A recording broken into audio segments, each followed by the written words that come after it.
Lonely Rancher bought a cabin sight unseen. He found a beautiful woman living there apart. 2. Spring came to the valley not as a gentle guest, but as a riotous, defiant force. It cracked the tyranny of the snow with a million tiny green fists. The creek, once a silent, poisoned vein, now ran clear and loud, a boisterous song of rebirth. The air smelled of damp earth and the sharp, clean scent of new pine growth.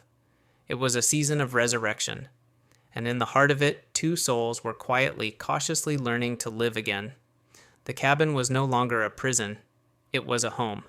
The roof was patched, the door hung straight, and a small garden fenced against the deer was taking root in the stubborn soil. Clay Blackwood moved with a new rhythm, the frantic, haunted energy of the winter replaced by a steady, measured purpose. He was a man with things to do. There was wood to chop, a fence to mend, a world to rebuild. He watched her sometimes when she thought he wasn't looking. Cordelia. He never called her Cora again. She moved through the garden, her hands once so pale and delicate now smudged with the rich, dark earth. She was coaxing life from the ground, a quiet miracle he could never have managed on his own. Their days were measured in shared tasks, their conversations sparse but weighted with a deep, unspoken understanding. Before we continue, where are you listening to our story from tonight? Let us know your slice of the wild in the comments below. Now let's get back to the story. The soil is stubborn here. Clay, she said one afternoon, her brow furrowed as she looked at a row of struggling bean sprouts. Give it time, he'd answered, leaning on his axe. Everything in this valley is. The peace was real.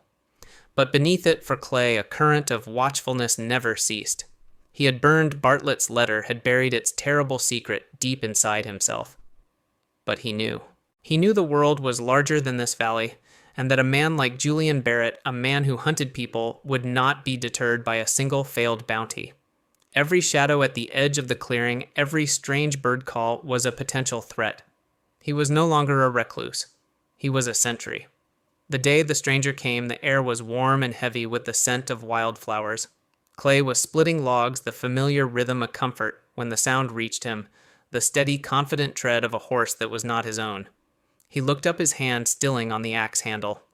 The rider was a man made of straight lines and sharp angles. He sat atop a fine black mare, his suit dark and impeccably clean, a stark contrast to the untamed wilderness around him. He looked less like a man and more like a carefully drawn weapon. He rode to the edge of the clearing and stopped, his eyes taking in everything, the cabin, the garden, Cordelia, who had straightened from her work, her face suddenly pale. And Clay. The stranger's eyes, the color of a winter sky, lingered on Clay for a long moment. It was a look of professional assessment, a butcher measuring a side of beef. "Good day to you," the man called out, his voice smooth and educated with the clipped accent of the East. He dismounted, his movements economical. "A beautiful, secluded spot you have here. My name is Pike. I'm with the Transcontinental Railroad, surveying new passages through these mountains." It was the perfect lie. Plausible, simple. Clay felt a cold knot tighten in his gut. This man was no surveyor. Surveyors had calluses. They had the sun baked into their skin. Pike had the pale, indoor complexion of a man who dealt in ledgers and whispers. "Is that so?" Clay said, his voice flat. He did not move from the woodpile. Pike's smile was thin without warmth. His gaze slid to Cordelia. "And you must be Mrs. Blackwood." "A pleasure. It's rare to see such delicate flowers thriving in a place like this." The words were a veiled insult, a subtle display of power. He was telling them he saw her, truly saw her. He was telling them he knew. Cordelia simply nodded, her face a blank mask, but Clay saw the tremor in her hand. "We like our privacy here, Mr. Pike," Clay said, his grip tightening on the axe handle. Of course," Pike said, holding up his hands in a gesture of mock surrender. "I'm merely making inquiries. My camp is just a few miles down the valley. I'll be in the area for some time. I'm sure we'll see each other again." He tipped his hat, mounted his horse with fluid grace, and rode away, leaving a profound and terrible silence in his wake. The fragile peace of the valley had been shattered. Cordelia looked at Clay, her eyes wide with a fear he had not seen since the height of her fever. "You don't believe him." It was not a question. No, Clay said, his gaze fixed on the spot where the stranger had disappeared. He could feel it in his bones. The patient, calculating presence of a wolf that has scented its prey.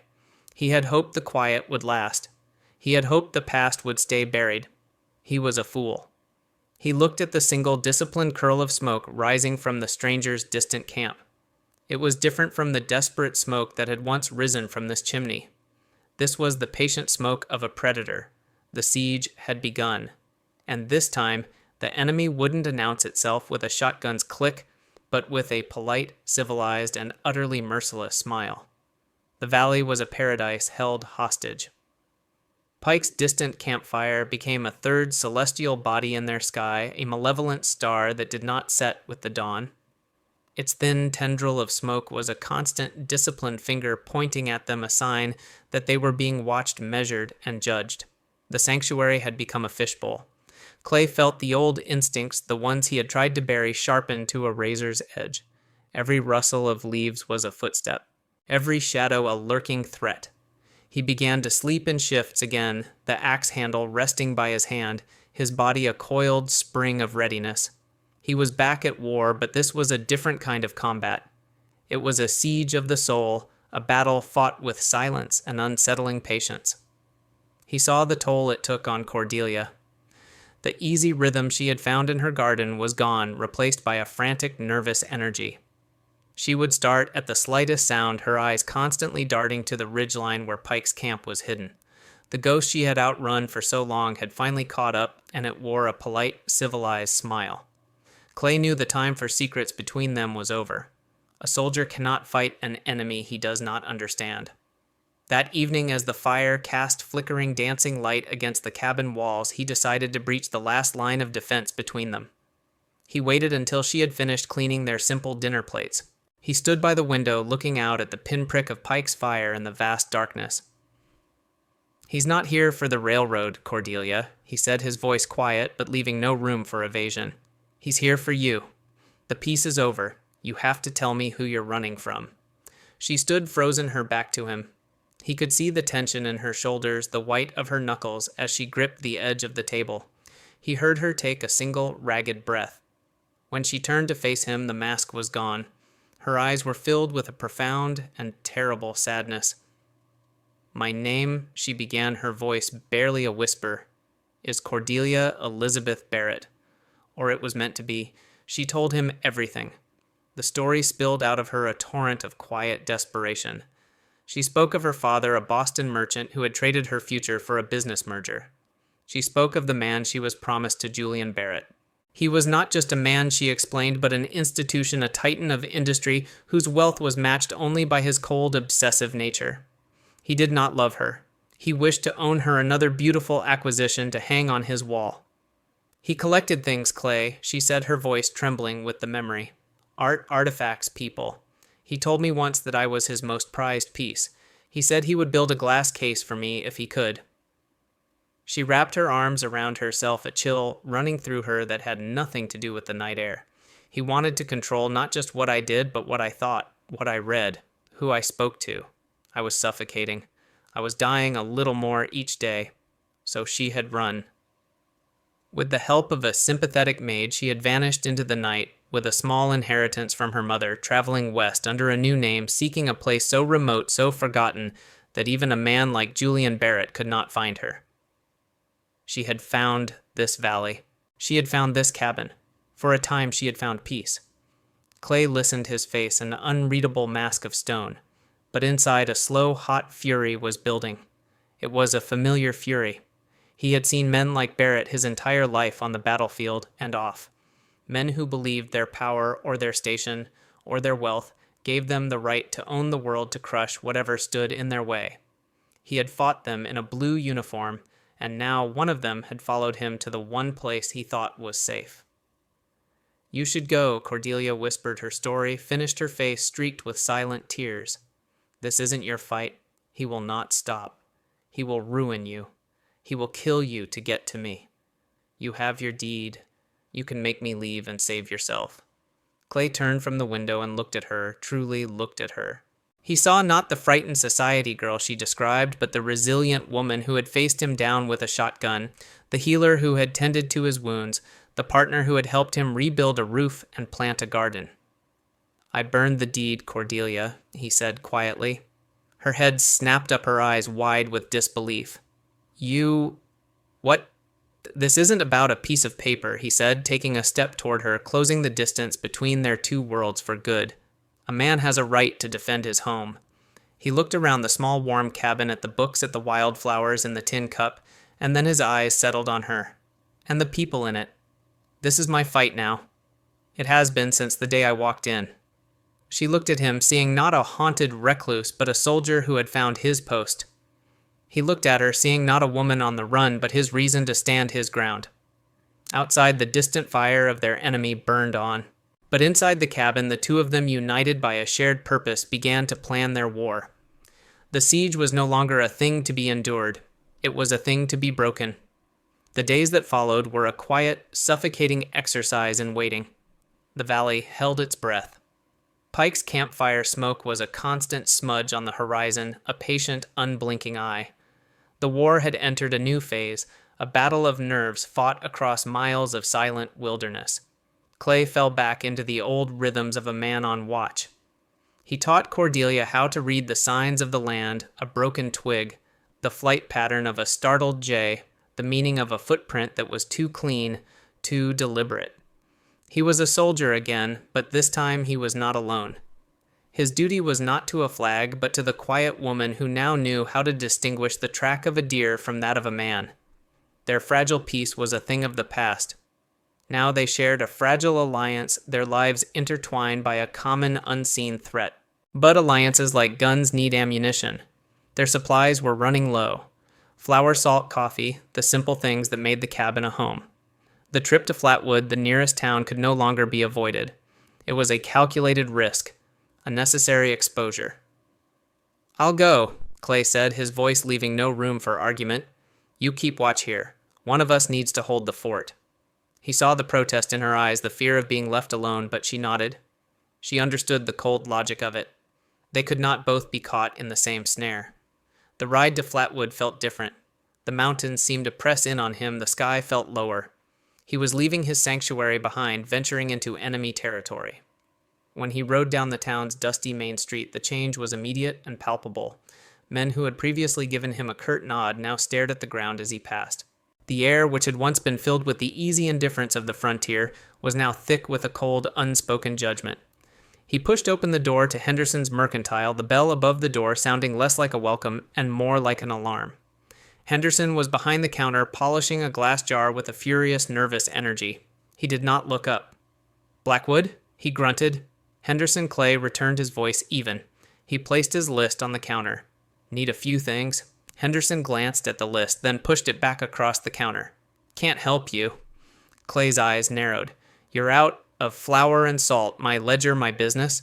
The shopkeeper mumbled, his gaze still fixed on the jar. "I don't extend credit to your kind." "My kind?" Clay's voice was dangerously low. "What kind is that Henderson?"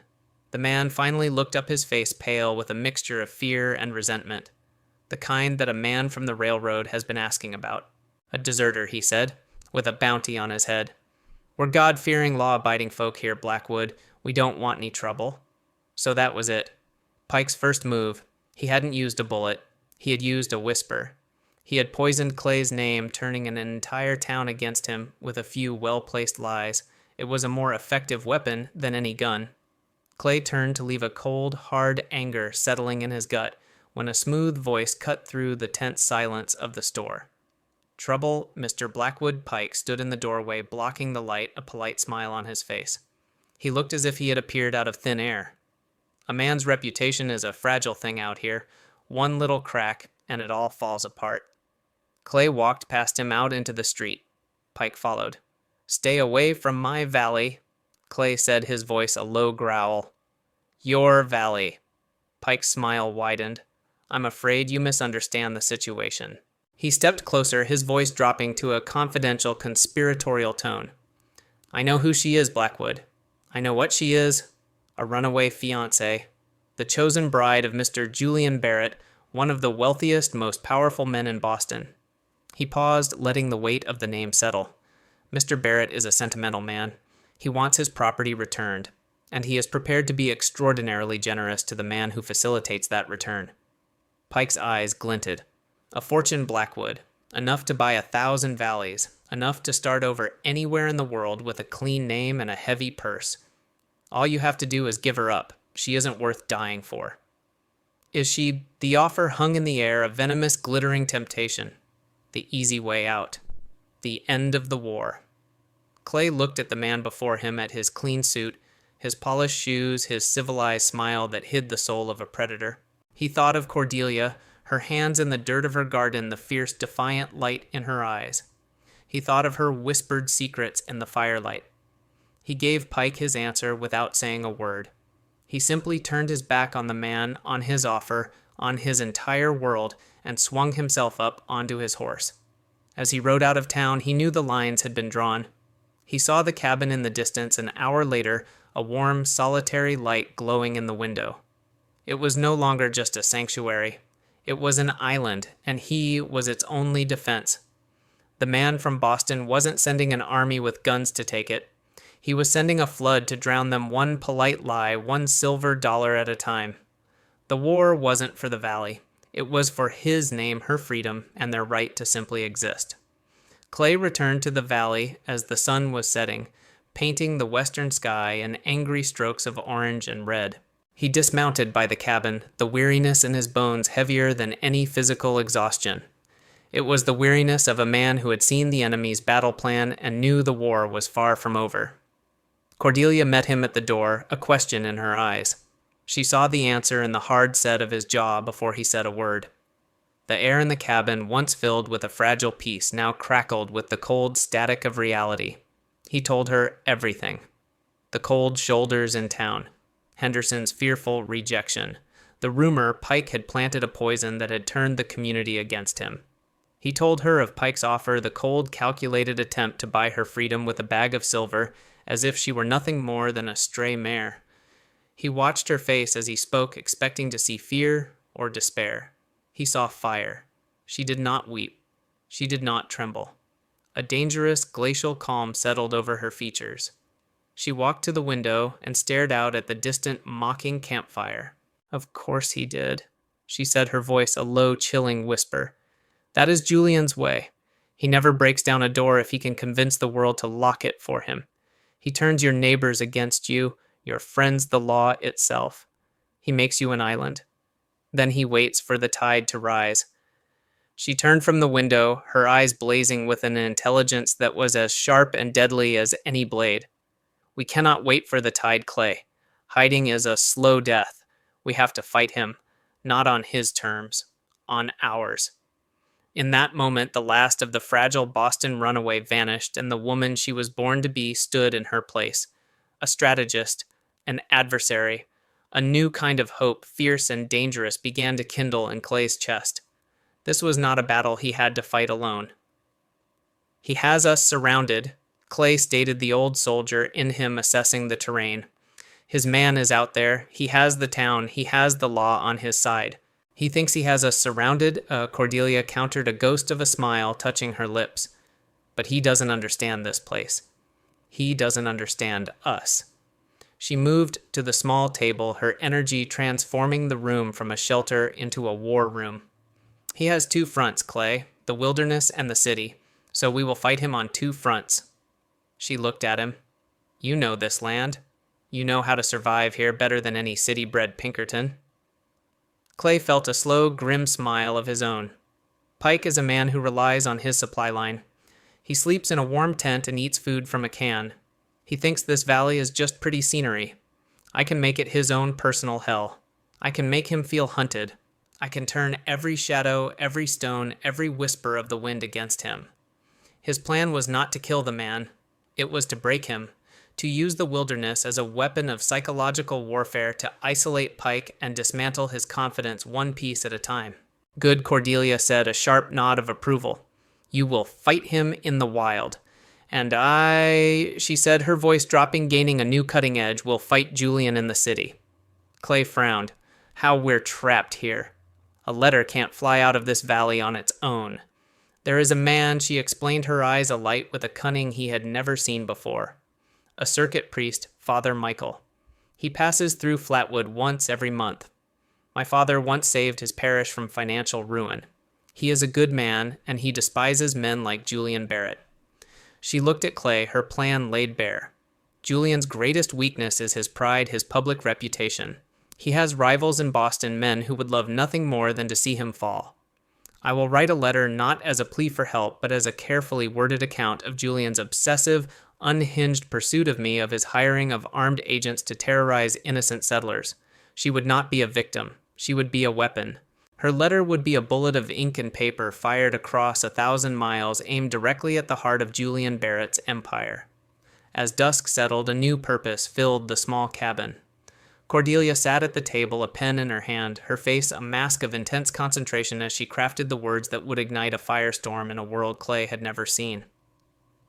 Clay stood by the door, sharpening his hunting knife, his eyes on the dark woods. He was mapping his own battlefield, planning a campaign of shadows and fear. In Boston, a titan of industry sat in his study, confident that his net was closing, that the world was bending to his will. He had no idea that 1,000 miles away in a forgotten valley, a haunted soldier and a runaway poet were preparing for war. He thought he was the hunter. He was about to become the prey. The war for the valley became a silent, one-man campaign fought with shadows and fear. Clay Blackwood became a ghost. He moved through the dense pine forests with a quiet that was absolute, his feet leaving no trace, his presence felt only in the unnerving ripples he left in his wake. He did not engage. He did not attack. He simply was. Pike would wake to find a single black crow's feather placed on his bedroll, a symbol of ill omen. His supplies, carefully cached, would be moved to the other side of his camp untouched, but rearranged, a quiet violation of his space. At night, just at the edge of the firelight, a stone would fall from a ledge with no one there to have pushed it. A twig would snap. A low whistle like the wind through a cracked bone would drift down from the high rocks. From a hidden vantage point, Clay watched his enemy unravel. Pike, the man of clean suits and cool calculation, began to fray. His movements grew jerky, his head constantly snapping around to look at the silent, watching trees. He started talking to himself, his camp falling into disarray. He fired his pistol at phantoms in the night, the shots echoing through the valley, a declaration of his own crumbling nerve. The wilderness, which he had seen as a simple obstacle on a map, had become his personal tormentor. It had allied itself with the haunted soldier, and it was winning. Back at the cabin, Cordelia had finished her work. The letter was a masterpiece of quiet, devastating truth written on a single sheet of fine paper she had saved. It was sealed with a drop of candle wax. It sat on the mantelpiece, a small white bomb waiting for its moment. "The priest is due in Flatwood in 2 days," she said to Clay one evening, her voice tight with a mixture of hope and fear. Clay nodded, his eyes on the distant flicker of Pike's fire. The man was growing more erratic. It was time to end the game, to clear the board so they could make their own move. He spent the next day preparing his trap.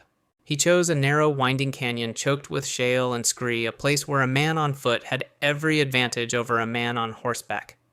Then he laid the bait. He made a trail, a clumsy, obvious one.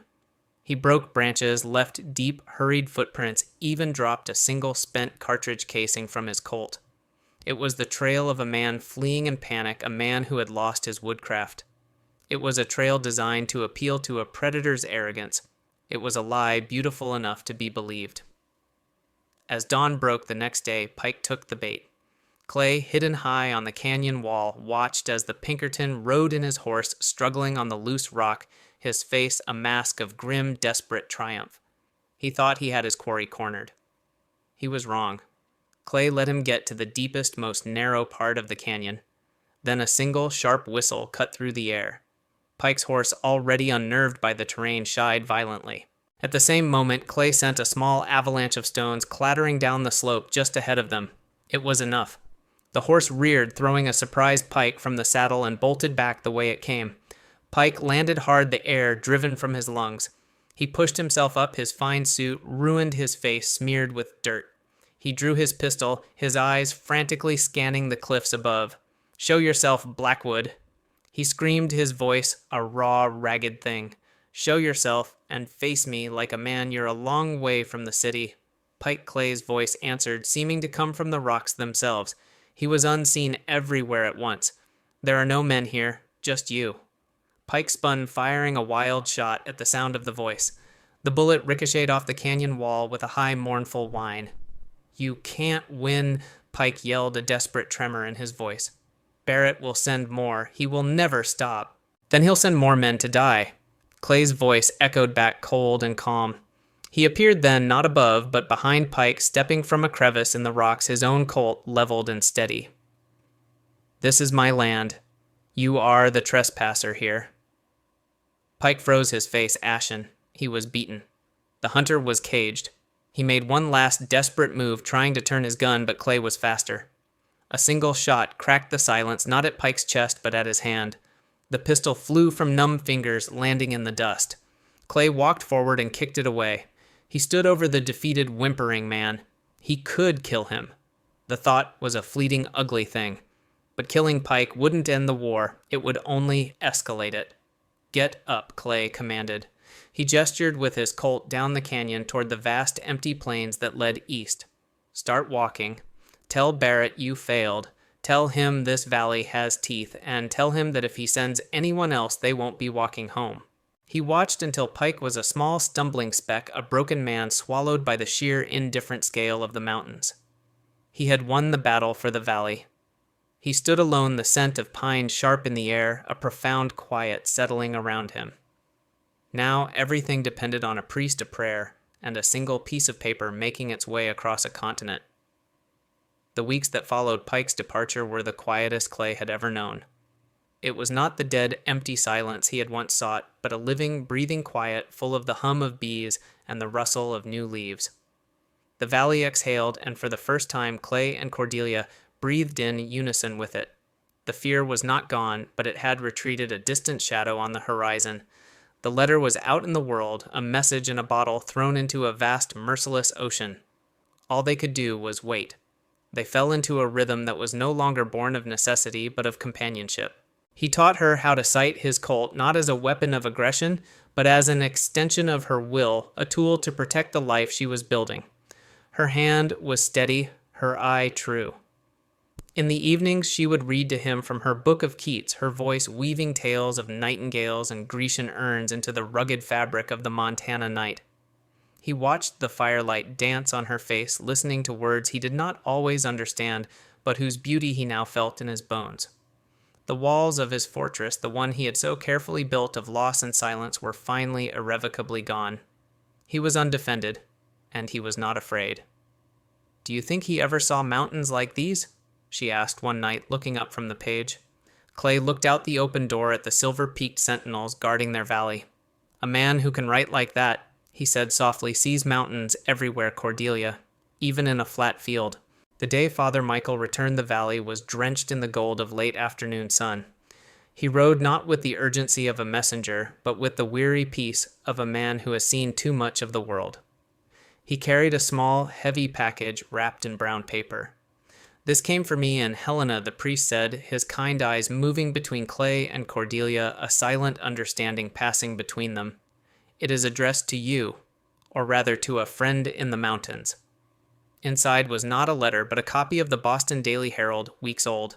The headline was a cannon blast of ink across the front page: "Barrett Empire and Scandal Industrialist accused of unlawful pursuit, unhinged obsession by prominent rivals." The article laid it all bare. Cordelia's carefully worded letter had found its mark. Passed to Julian Barrett's most bitter rival, it had become a weapon in a corporate war, exposing his use of Pinkerton agents, his obsessive pursuit, his tyrannical nature. Publicly disgraced his reputation in tatters and his business partners abandoning him, Julian Barrett was a king toppled from his throne. He had been defeated not by a bullet, but by a story. Her story. Yet that night the air was different. The last shadow had lifted. They sat on the small porch of the cabin, the sky above, a vast, endless tapestry of stars. The silence was complete, a perfect, peaceful thing. "He can't hurt you anymore," Clay said. It was a statement of fact, but it felt like a vow. "No," she whispered. She looked at him, her face illuminated by the pale moonlight. We're free. He finally found the words he had carried unspoken since the first winter storm. I had a wife. Her name was Sarah. She died of a fever back east. When you got sick, I thought the ghost had found me. He looked at his hands. I couldn't save her. I was so afraid I would fail you too. Cordelia reached out and placed her hand over his. Her touch was warm, steady. You didn't fail, Clay. You fought. You stayed. He looked at her, then at this impossible woman who read poetry and could handle a shotgun, who had faced down death and a madman and had won. He knew what he had to say. I came to this valley looking for an ending, a quiet place to be forgotten. And what did you find? She asked, her voice a soft breath in the night. He smiled, a real smile, full of a light he thought had been extinguished forever. A beginning. Years passed like seasons turning in the quiet valley. The cabin grew a new room, added the timbers, strong and sure. The garden expanded a riot of green and color, feeding more than just two mouths. One late summer evening, Clay stood on the porch, leaning against a post he had set with his own two hands. He watched Cordelia in the yard. A small boy with his father's steady, quiet eyes and a shock of dark hair was chasing grasshoppers in the tall grass. In Cordelia's arms, a little girl with her mother's fierce, intelligent curls pointed a tiny finger at the rising moon. Cordelia looked up and saw him watching. She smiled, a radiant, beautiful thing that held all the peace and all the promises of their shared world. He looked at his family, at the impossible life that had grown from the stubborn soil of their past. The ghosts were gone, their whispers replaced by the sound of children's laughter carried on the evening breeze. The haunted soldier had finally laid down his arms. The war was over. He had won.